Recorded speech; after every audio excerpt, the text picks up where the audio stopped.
Today on LeifTV, we are diving into the treasure trove of 8-bit nostalgia with the top 10 most expensive NES games that I own. But there's a twist. My wife Melanie is joining us as a contestant in a game show style competition to guess the prices. She's about to find out how much I've actually spent on my NES games. Will she reign supreme or be surprised by the value of these retro gems?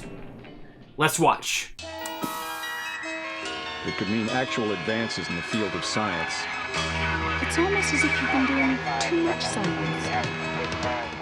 Hey everyone, welcome back to LeifTV. Today we're looking at my top 10 most expensive NES games. And Melanie's going to try to guess how much I've paid for each one. Here's how it's going to work. I'll show Melanie each game and she'll guess the price. For each correct guess, she gets a point. But if she's over $100 off the actual value of the game, I get the point. What does she win exactly? I have no idea. I guess she wins the satisfaction of knowing how much money I've spent on these. She'll also be granted 3 lifelines that she could use at any point. Phone a friend, price range hint, and retro coin toss. All prices come from pricecharting.com, which averages the most recent sales prices for each game from online distributors such as eBay. Let's get to it! First up, round 1 is Popeye, complete in box. Popeye, released in 1983, is an action game where players control Popeye as he tries to collect items thrown by Olive Oil while avoiding obstacles and enemies like Bluto. The objective is to collect a set number of items to advance to the next level. Fun fact, this game was originally going to be based on the characters from the comic strip Thimble Theater before Nintendo secured the Popeye license. Nice.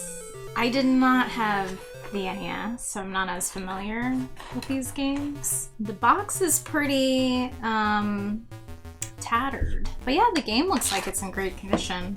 I remember having to go like this before putting it in the console. The only thing I have to go off of is the fact that I have an old SNES game. It's called Pocky and Rocky. It's going for, I think I remember last time, like $1,200, and I was shocked to find that out. What are my lifelines again? Ring, ring, ring, ring. Hello. Hello, is this Leif? Who is this? This is your wife. Oh. Hi, I have a question for you. Okay. Is the original Popeye above $500? It is not. Is it above $300? No, it is not. Bye. Oh man, okay. Click. Okay, so now I have to make a guess, right? So this is 1982, one of the older ones. I'm gonna go with $120. The actual value of Popeye complete in box is $153, a difference of $33. And since the difference is under $100, that means you win this round. Woo! Round 2 is Donkey Kong Jr. Math, loose cartridge only. Donkey Kong Jr. Math, released in 1985, is an educational platformer where players control Donkey Kong Jr. and solve math problems by climbing vines to select the correct numbers. The goal is to solve math equations faster than the opponent. Interesting trivia, it's the only game in the Donkey Kong series that focuses on educational content. That's interesting. Well, so far it's in great condition. The concept of it's really cool. Like, I like the idea of the gamification of learning, but I would also be terrible at this. I can't do math without a calculator. Or can you do it with Donkey Kong Jr.? Yeah, maybe I could. I don't know. Also feel like the more expensive it is, the more rare it would be. This seems very niche. I know Donkey Kong is popular, but to have a specific education-related game doesn't seem as popular. I think I'm just gonna go with $500.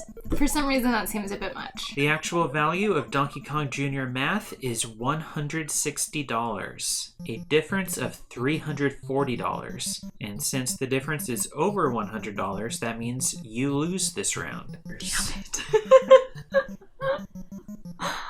Oh, okay. Round 3 is The Flintstones, Surprise at Dinosaur Peak. just the loose cartridge only. The Flintstones Surprise at Dinosaur Peak, released in 1994, is a platformer where players control Fred and Barney on a quest to rescue Pebbles and Bam Bam. The objective is to navigate through levels, defeat enemies, and solve puzzles. Some trivia is this game had a limited release and was primarily available as a rental from Blockbuster, making it incredibly rare. Okay. Well, you said it's rare, so I know it's more expensive. I mean, this is in great condition, but also noting it's not in box. It sounds fun. I like platformers, but okay, let me think. That's the first time you specified that it's rare. I have a feeling this is one of your most expensive games. I think I'm gonna use a lifeline. I'm gonna go with the coin flip. Is that what it's called? Coin toss. Retro coin toss? Yes. Okay. I will present you two price ranges to choose from. Only one of them is correct. Price range A is $1,300 to $1,400. Price range B is $1,800 to $1,900. Okay, so I was right about this being one of your most expensive games. I'm gonna go with 18 to 19. The actual value of Flintstones Surprise at Dinosaur Peak is $1,370, a difference of $430, which means you lose this round. No, man, $1,370. Wow. We need to put this in something more special than just plastic wrap. We have insurance on this, right? Round 4 is the Jetsons, Cogswell's Caper, loose cartridge only. The Jetsons Cogswell's Caper, released in 1992, is a platformer where players control George Jetson on a mission to stop Mr. Cogswell from polluting the planet. The objective is to navigate through levels, solve puzzles, and defeat bosses. Some trivia is this game was one of the last titles released for the NES in North America, which contributed to its rarity and high value among collectors. Okay, well that sounds rare. It looks cool. I actually did not watch the Jetsons. But yeah, I've heard great things, so I don't think it's as expensive as the Flintstone game. I don't know why. I just don't feel like it is for some reason. But from what you were saying, it was one of the last NES games sold, so I think for that reason, it's probably in the higher range. I think I'm gonna go smack dab in the middle and do $650. The actual value of the Jetsons Cogswell's Caper is $227, a difference of $423, which means you lose this round. Oh, wow. Okay. Round 5 is DuckTales 2, loose cartridge in a reproduction box. DuckTales 2, released in 1993, is an action platformer where players control Scrooge McDuck on a quest to find hidden treasures. The objective is to explore different levels, defeat enemies, and collect treasures. Some trivia about this game is DuckTales 2 was one of the last games released for the NES and had a limited print run, making it a rare find. Okay. I think these reproduction boxes look pretty cool. They remind me a lot of the VHS clamshells. But yeah, it's in great condition. The description sounds to me very similar to the Jetsons game, knowing that it's one of the last NES games that was sold. So I feel like it's probably within the same price range, so $250. The actual value of DuckTales 2 is $269, a difference of $19, which means you win this round. Yay! I have a chance! Round 6 is Mega Man 6, complete in box. Mega Man 6, released in 1993, is an action platformer where players control Mega Man as he battles robot masters and absorbs their powers. The objective is to defeat all robot masters and their leader, Dr. Wily. Some trivia is this was the last Mega Man game released on the NES and introduced new gameplay mechanics like the rush adapter. Okay. Was this also released on SNES? The answer is no. Okay. Is this the original box? It is. Okay.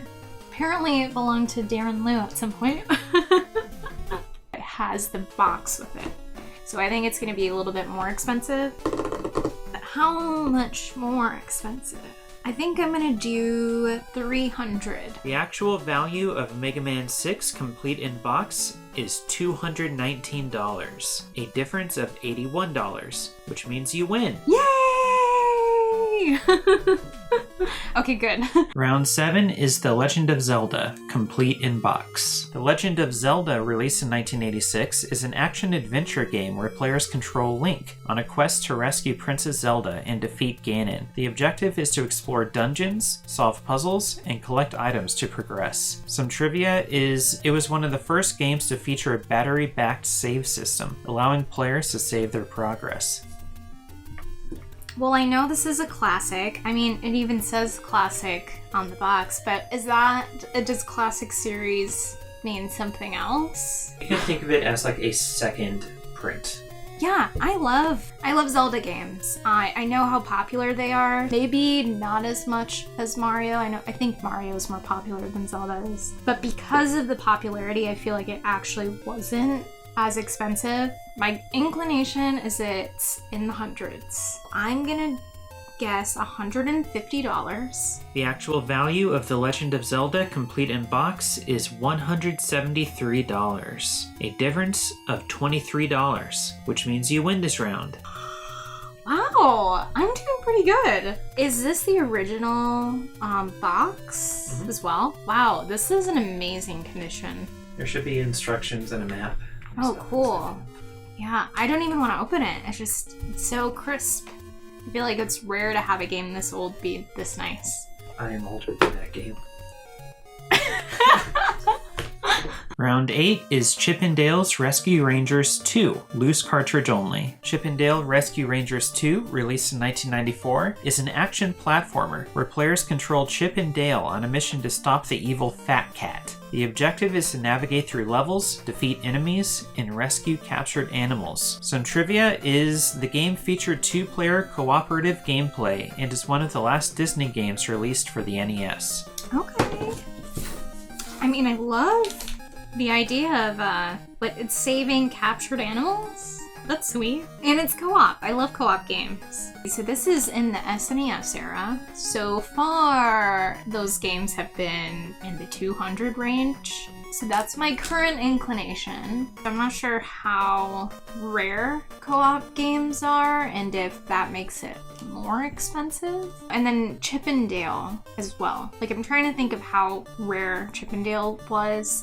I don't feel like it was rare. I grew up with Chip 'n Dale and I feel like it would be popular. I'm gonna do $250. The actual value of Chip 'n Dale Rescue Rangers 2 is $329, a difference of $79, which means you win this round. Oh, okay.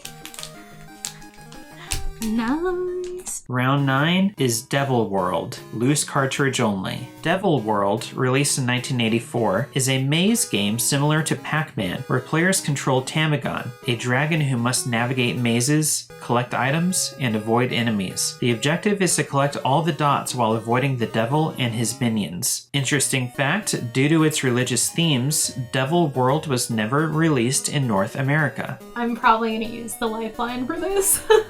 It's in crisp condition. Basically sounds like Pac-Man.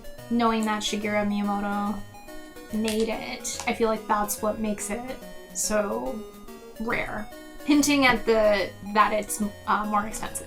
Also remember, this was never released in North America. Oh, not released in North America This as well. is the European version. European version. I would like to use my last lifeline. So you get a price range hint. I will give you a range, and the answer is somewhere within that range. This game is between $100 and $500. That does not help me. Right now, I'm like aiming between 200 and 250. I'm gonna do 250. The actual value of Devil World is $203, a difference of $47, which means you win this round. Yay! And finally, round 10 is Castlevania 3, Dracula's Curse, complete in box. Castlevania 3 Dracula's Curse, released in 1989. It is a platform adventure game where players control Trevor Belmont on a quest to defeat Dracula. The objective is to navigate through stages filled with enemies and traps to reach and defeat the final boss. Some trivia is this game featured multiple paths and playable characters, adding to its replay value. Okay. So it has a nice box. This is pretty crispy as well. Looks great. To me, I think Castlevania is a popular game just because I've heard other people talk about it. And then I think the exception is that this one has a box. Yeah, I think this is in the 100 range. I think with the box, I'm gonna give it an additional $50 and then just guess $150. The actual value of Castlevania 3 Dracula's Curse complete in box is $130, a difference of $20, which means you win this round.